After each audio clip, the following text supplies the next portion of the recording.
ముద్రగడ పద్మనాభం గారు వైఎస్ఆర్సీపీలోకి వెళ్తారు, పవన్ కళ్యాణ్ గారి మీద పోటీ చేస్తారు, లేకపోతే ఓట్లు జీలుస్తారు అని ఈ కొన్ని ఊహాగానాలు అయితే మనకి వినిపిస్తున్నాయి.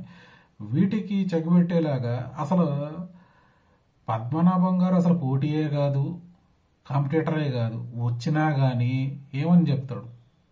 చంద్రబాబు నాయుడుకి నెక్స్ట్ ఓటేయండి అని చెప్తాడా? లేదా వాళ్ళని కాపుల్ని ముంచాడని చెప్తాడా?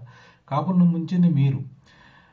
చూసుకుంటే కనుక మీరు 1999, 2004 మీరు కాకినాడకి ఎక్కడి నుంచి పోటీ చేశారు? అదే టీడీపీ నుంచి పోటీ చేశారు. రంగా గారి హత్య తర్వాత ఆ పార్టీ నుంచి వెళ్ళి కాంగ్రెస్లో గెలవడం జరిగింది 89లో. 1994లో ఓడిపోవడం జరిగింది. మళ్ళీ ఇంకా ఎక్కడ ఓటమి చూస్తారని చెప్పి ఇటు టీడీపీకి షిఫ్ట్ అయిపోయారు.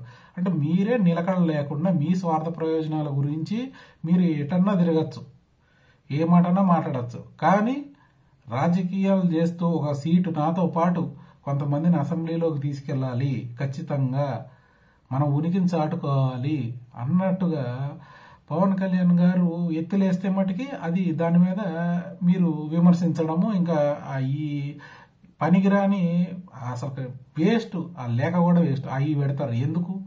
జనాలు కూడా గమనించాలా. ఇవన్నీ చెత్త రాజకీయాలు పక్కన పెట్టండి, పవన్ కళ్యాణ్ గారితో నడవండి, రాజకీయంగా అన్ని కొంచెం బలపరచండి.